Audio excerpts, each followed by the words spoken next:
کی خاقہ نوازی صاحب کیا سگنیفیکنس ہے؟ جہانگیر خان ترین صاحب کے آپ لوگ اتنے خلاف رہے ہیں پہلے، ان سے رابطوں کی کیا سگنیفیکنس؟ دیکھیں رابطہ مجھے نہیں پتا ہوا ہے یا نہیں ہوا، اچھا، لیکن سیاست میں رابطے ہوتے رہتے ہیں، بات چیت ہوتی ہے. جہانگیر ترین صاحب 20 سال ہمارے ساتھ رہے ہیں، آپ لوگوں کے ساتھ رہے ہیں پی صوبائی ایم حکومت میں شہباز شریف صاحب کے ساتھ 20 سال؟ جی وہ تو پی ایم کیو میں تھے. نہیں کیوں میں تو بعد میں آئے تھے نا، میں کیوں بننے سے پہلے کی بات کر رہا ہوں، پرانی واقفیت دوستی ہے. 80s 90s کی بات کر رہے ہیں؟ جی 80s 90s. اس وقت کہاں تھے پی ایم ایل این کے ساتھ؟ وہ کیا تھے؟ وہ تو پڑھاتے تھے؟ نہیں کچھ کسی ایڈوائزری کیپیسٹی میں بھی رہے ہیں اور بڑے قریب تھے شہباز صاحب کے ذاتی طور پر بھی، اور حکومت کے اندر بھی ان کا اثر رہتا تھا. 97 سے 99 کی جو گورنمنٹ تھی، پرانی دوستی ہے، واقفیت ہے، لیکن وہ اپنی جگہ پر ہے. سیاست میں ہر ایک کے لیے دروازے کھلے رہتے ہیں، ہر ایک کی بات سنی جاتی ہے.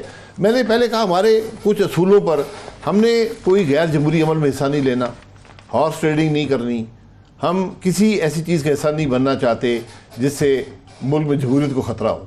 لیکن اس کو پھر کیسے ہم ایکسپلین کریں لوگوں کو، سننے والوں کو، کہ سب سے زیادہ شور جہانگیر خان ترین اور الزام اور اے ٹی ایم پچھلے ایک چند ہفتوں میں دوبارہ آپ کی پارٹی نے مچایا کہ جہانگیر خان ترین کو گرفتار کیوں نہیں کرتے، اس کو کیوں باہر جانے دے رہے ہیں، اس کو پکڑیں، اس کو ایکسپوز کریں، اور اب آپ ہی کے ان سے رابطے بھی ہیں؟ نہیں وہ بات ہوتی ہے جب وہاں سے ہم کبھی کسی کا نام نہیں لیتے، لیکن جب الزام لگائے جاتے ہیں، جو کمیشن تھا پی ایم ایل این نے جہانگیر خان ترین پہ حملے نہیں کیے؟ جی حملے نہیں کیے، جواب دیا.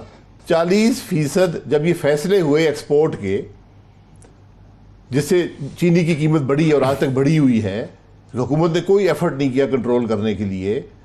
اس وقت جہانگیر ترین صاحب ہی وفاقی حکومت اور صوبائی حکومتوں کے محکمے چلاتے تھے، میٹنگز چیئر کرتے تھے.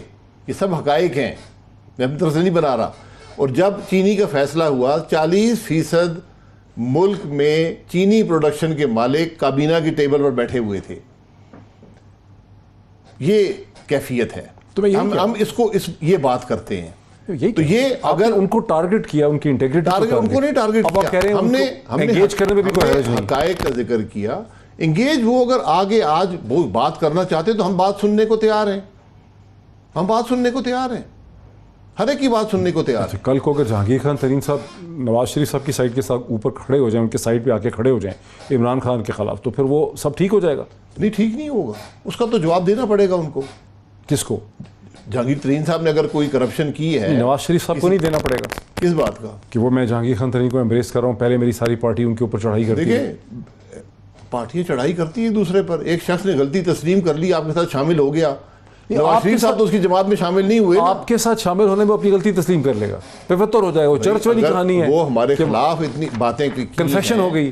دیکھیں اگر میں آپ کی جماعت میں آ کے شامل ہوتا ہوں، میں اعتراف کرتا ہوں نا مجھ سے غلطی ہو گئی تھی، پہلے میں غلط تھا. آپ کی جماعت میں ایک آدمی پی ٹی آئی کا شامل ہو، اس کی غلطیاں معاف ہو جائیں گی؟ نہیں معاف نہیں ہوتی. دیکھیں میں سیاسی بات کر رہا ہوں کہ جب کوئی ایک آدمی جماعت چھوڑ کے دوسری جماعت میں جاتا ہے، وہ یہ اعتراف کرتا ہے، خاص طور پہ اقتدار چھوڑ کے جاتا ہے، تو اس کا اعتراف ہوتا ہے کہ بھئی میں غلط تھا، میں جو سمجھتا تھا یہ وہ حکومت نہیں ہے، میں اب ان سے علیحدہ ہو کے آپ کو شامل ہوتا ہوں.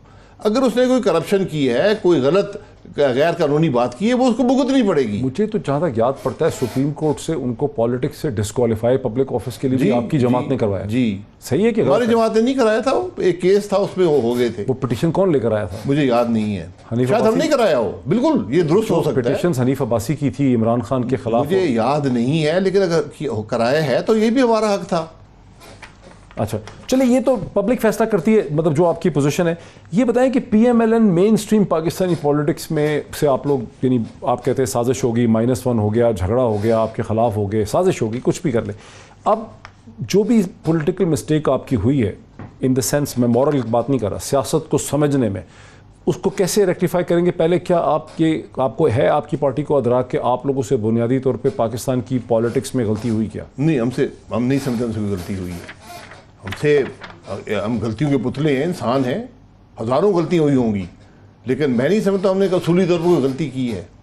ہم نے آئین کے مطابق سیاست کی، قانون کے مطابق حکومت چلائی اور اصولوں کے مطابق بات کی، اور آج بھی ان پر قائم ہیں، اور قیمت ادا کی اور ادا کرنے کو تیار ہیں ملک کے لیے. ہم نے سیکھا ہے، یہ سب کام ہم نے دیکھے ہیں، ہم نے شاید کیے بھی ہیں، معافی بھی مانگی ہے. ہم اب سیکھ چکے ہیں کہ ملک کا مفاد کس چیز میں ہے، ذاتی مفاد کس چیز میں ہے. تو ہم ذاتی مفاد کے چکر میں ملک کے مفاد کو نہیں. آپ نہیں سمجھتے کہ آپ کی پارٹی پاور پالیٹکس کو سمجھ نہیں سکی؟ ساؤتھ ایشین گیمبل ہماری پارٹی جتنا نواز شریف پاور پالیٹکس سمجھتا ہے, ملک کی سیاست سمجھتا ہے. نواز شریف صاحب مودی کے زیادہ قریب چلے گئے, گلے لگا لیا. کب مودی کے قریب گئے؟ مودی گھر میں مودی کی منتیں کون کرتا ہے؟ مودی چل کے آپ کے گھر آیا تھا, یہ بات ہم بھول جاتے ہیں. تو کلوز ریلیشن شپ ہو گیا نا. کلوز ریلیشن شپ نہیں ہے وہ, یہ ملکوں کے درمیان تعلقات رہتے ہیں. اس نے ہاتھ بڑھایا, کیا مقصد تھا یہ اللہ بہتر, یہ تاریخ حصہ بن جائے گا. لیکن یہ حقیقت ہے کہ انڈیا کا پرائم منسٹر چل کر آپ کے وزیر اعظم کے گھر آیا. یہ تو ایک عجیب پنجابی گاؤں والی بات ہوئی نا کہ چل کے ساڑھے کار آ گئے. اس کی کیا امپورٹنس ہے بھائی؟ کو بات کرنے آیا ہوگا نا. نہیں, جو اصل چیز ہے دیکھیں نا, آپ سے زیادہ کون انٹیلیجنٹ, آپ سب سے زیادہ پی ایم ایل این کی یعنی قدابر شخصیت ہوں گے ان ٹرمز آف چیزوں کو انڈرسٹینڈ کرنے میں دنیا کی. آپ کی پارٹی نواز شریف صاحب جو ہیں اور آپ کے ان کے جو رفقہ کار ہیں وہ یہ ڈفرینشیٹ نہیں کر سکے. اگر آپ منموہن سنگھ اور سونیا گاندھی سے ڈیل کر رہے ہوتے تو وہ سنسیئرٹی سے آپ کو ریسیپروکیٹ کر سکتے, کوئٹ پرو کو ہوتا. آپ نے مودی کو گلے لگایا وداؤٹ انڈرسٹینڈنگ دی ڈفرینس کہ یہ ہندوتوا کا ریپرزنٹیٹیو ہے اور اس سے کسی نیکی کی جو بھلائی کی توقع نہیں ہو سکتی. بیکاز آپ ایک انٹرنیشنل پیراڈائم میں کھیل رہے تھے, امریکن پیراڈائم میں, جس میں ہندوستان کو انگیج کرنا آپ کی مجبوری تھی. ہم نے کسی کو انگیج نہیں کیا. ہر ملک کی کوشش ہوتی ہے بات چیت ہو. 20 دفعہ یہ حکومت کہہ چکی ہے بڑے نامناسب الفاظ میں انڈیا سے کہ ہم بات کرنا چاہتے ہیں. بات چیت ڈائلاگ ملکوں میں جاری رہتا ہے. نواز شریف وہ آدمی ہے جس نے اس ملک کو ایٹمی طاقت بنایا. یہ کہیں گے کہ میری بات سن لیں, کیا نواز شریف نے کچھ کنسیشن دیا مودی کو؟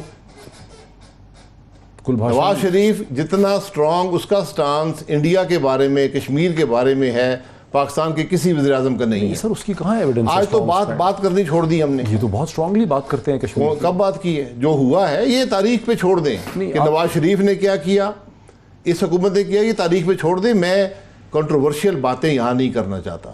انڈیا کے بارے میں, کشمیر کے بارے میں ہمارا ایک ہی سٹانس ہے. میرا تو سوال یہ تھا جتنا نواز شریف محب وطن ہے اتنا میں بھی ہوں, اتنے آپ بھی ہیں. انڈیا کے مقابلے میں معاملے میں, کشمیر کے معاملے میں آپ کا تو کوئی کیا ہی نہیں. یہ ڈگریز چھوڑ دیں. آپ پہ تو کسی نے میں نواز شریف کی جگہ میں کہتا ہوں کہ جتنا وہ محب وطن ہے کسی اور کا دعویٰ اس سے زیادہ نہیں ہو سکتا. جب آپ یہ سنتے ہیں کہ کلبھاشن جادو کا انہوں نے کبھی نام نہیں لیا, ٹھیک ہے, وہ چپ رہے اس معاملہ میں. کس نے کب نام نہیں لیا؟ نواز شریف نے تو کبھی نام نہیں لیا کلبھاشن جادو کا. آپ کہتے ہیں روز نام لے لیا کریں گے. پرائم منسٹر جو ہوتا ہے وہ جاسوسوں کے نام نہیں لیتا, حکومت لیتی ہے. اسمبلی کا ریکارڈ چیک کر لیں, فارن آفس کا ریکارڈ چیک کر لیں. یہ بڑی دیر سے ہمیں باتیں یاد آتی ہیں, یہ چیزیں چھوڑ دیں. یہ گھٹیا سوچ, کم ظرفی کی باتیں ہیں. نواز شریف کا میں آج بھی کہتا ہوں محب الوطنی کے یہاں پر تولنا ہے نا, نواز شریف بھاری نکلے گا محب الوطنی, یہ بتا دوں میں آپ کو. سو اس آرگومنٹ کو کہ نواز شریف اور ان کے ساتھ لوگ جو تھے, کچھ لوگ قریب تھے ان کے بہت سے, وہ مودی میں اور منموہن میں ڈفرینشیٹ نہیں کر سکے. مودی کا یار نعرہ بک چکا ہے, آپ نے بیچ دیا, چلا نہیں ہے, لوگ نہیں قبول کرتے. کیونکہ نعرہ اس بندے کے بارے میں ڈیولپ کیا گیا جس نے اس ملک کو ایٹمی طاقت بنایا. اور اگر ہم نے کبھی تاریخ لکھی نا, تو کویسچنیبل ہے تاریخ لکھی میرے بھائی, میں اسی لیے کہہ رہا ہوں جی, جب تاریخ لکھی گئی نا پھر آپ کو پتہ چلے گا کہ وہ فیصلہ کیا تھا اور کیسے ہوا. کورونا سے زیادہ ڈرتے ہیں یا نیب سے؟ نیب سے جی. ایک ادارہ جس ملک تباہ کر دیا ہے. کرونا نے دنیا تباہ کی ہے لیکن نیب نے ہمارا ملک تباہ کر دیا. لیکن ایک عام تاثر یہ ہے نا کہ آپ جو سیاستدان ہیں, نیب آپ کا کچھ نہیں بگاڑ سکتا. نہیں, کیوں نہیں بگاڑ سکتی؟ 2 سال سے کیس چلا رہے ہیں, 8 مہینے جیل میں ڈال دیا, کیس بنتا نہیں ہے, زندگی ہماری ہولڈ پہ ہے. آپ نے کبھی نیب کا قانون پڑھا؟ آپ کے پاس بھاری بھرکم وکیل ہیں, آپ جاتے ہیں چھٹ جاتے ہیں. بھاری بھرکم وکیل کہاں سے آئے ہیں؟ ہے نا آپ کے پاس. آپ کو وکیل کی تنخواہ پتہ ہے؟ آپ یقین کریں, میں جو 5 سال MNA رہا, منسٹر رہا, پرائم منسٹر رہا, اس سے زیادہ پیسے وکلاء کو دے چکا ہوں. اچھا جی. پارٹی نہیں مدد کرتی آپ کی؟ نہیں, پارٹی کہاں سے مدد کرے گی؟ یہ تو حکومت کا کام ہے کہ ایسے الٹے سیدھے کیس نہ بنائیں. یہ تو کوئی طریقہ ہونا چاہیے نا کہ کیس اگر آپ نہ پروو کر سکتے تو تنخواہ تو اس کی فیس تو ادا کر دیں. فریولس کیسز ہیں. آج کوئی افسر کام کرنے کو تیار نہیں ہے, کوئی افسر, کوئی شخص فیصلہ کرنے کو تیار نہیں ہے. جس ملک میں فیصلے ہی نہ ہو وہ کیسے چلے گا؟ آپ کو نظر آ رہا ہے نا. آج گورننس میں سب سے بڑا ایشو نیب ہے. اچھا, کسی سے پوچھتے ہیں سب سے بڑا ایشو نیب ہے یا عمران خان ہے؟ نہیں عمران خان تو ہے ہی نا, عمران خان تو بیچارہ ختم ہو گیا نا, ختم ہو گیا, اس کی تو کوئی حیثیت نہیں ہے, حکومت تو ختم ہو چکی ہے. کس قسم کی بات آپ کر رہے ہیں؟ عمران خان کی کوئی حیثیت نہیں ہے, وہ پرائم منسٹر ہے, وہ فیصلہ. پرائم منسٹر دیکھیں, میں نے بہت عرصہ پہلے, میں بار بار اچھا نہیں لگتا کہتے ہوئے, وہ حکومت کہاں ایگزسٹ کرتی ہے؟ کوئی فیصلہ حکومت کر رہی ہے, کچھ چیز کے کنٹرول میں ہے. آپ دیکھیں نا کہ ایک حکومت پرفارمنس پہ جیتی ہے نا. جو حکومت پرفارم ہی نہ کر رہی ہو, آپ وزیر اعظم کا رویہ دیکھ لیں, ان کا ذہنی کیفیت دیکھ لیں کہ 2 دفعہ بجٹ میں آ کے تقریر کی اسمبلی میں, آپ کو کچھ یاد پڑتا ہے کیا کہا؟ ایک پہلی تقریر میں جو ہمیں یاد پڑتا ہے صرف, انہوں نے کہا کہ میں اسامہ بن لادن کی کہانی انہوں نے چھیڑی. نہیں, وہ تو مشہور ہو گیا نا دنیا میں, اور بھی بڑی لمبی چوڑی تقریر انہوں نے کی ہے. وہ تو اپنی فورن پالیسی میں کہہ رہے تھے. نہیں, وہ یہ کہہ رہے تھے بجٹ سپیچ تھی, عوام کے بارے میں بتانا تھا کہ مہنگائی نہیں ہوگی, میں کوشش کر رہا ہوں, آپ کے حالات بہتر کروں گا. اسامہ بن لادن کے بارے میں بتایا, دوسرے میں اپوزیشن کو دھمکیاں دے. اسامہ بن لادن کے بارے میں بتایا. انہوں نے یہ کہا کہ میری فورن پالیسی ہماری اتنی افیکٹو ہے کہ پہلے امریکہ یہاں آ کے اس طرح کے حملے کرتا تھا, اب ہم سے امریکہ ریسپیکٹفلی ڈیل کرتا ہے اور ہمارے تعلقات دنیا سے بہتر ہو گئے. یہ وہ کہہ رہے تھے. آپ نے وضاحت کر دی, میں مان لیتا ہوں, کوئی بات نہیں. ہمیں تو یہ یاد پڑتا ہے کہ انہوں نے معذرت کی. اس کے باوجود دیکھیں, آپ کی اور آپ کی پارٹی کی پوزیشن میں بڑا فرق ہے. وہ ہم ذرا, میں آپ کو دکھاتا ہوں مختلف قسم کے شاٹ. سب سے پہلے میں آپ کو بلاول بھٹو کو شاٹ دکھاتا ہوں تاکہ میں آپ کو پہلے ایک بات وضاحت کر دوں. عمران خان کے حوالے سے ایک بات وضاحت کر دیتا ہوں. آپ مجھے بلاتے ہیں نا, میں اپنی حیثیت میں آتا ہوں. میں یہاں پارٹی کے اسپوکس پرسن کی حیثیت میں نہیں آتا, میں یہاں پارٹی کا موقف بیان نہیں کرتا. آپ سوال کرتے ہیں, میں جواب دے دیتا ہوں جو میرے ذہن میں ہے, مجھے آتا ہے. اگر آپ نے پارٹی کا موقف چاہیے تو بتا دیں, پھر میں آپ کو پارٹی کا موقف دے دوں گا. وہ نہیں آتی نا ہمارے پاس مریم سے. نہیں, میں دے دیتا ہوں. آپ کہیں پارٹی کا موقف بیان کریں, پھر آپ کو پارٹی کا موقف مل جائے گا.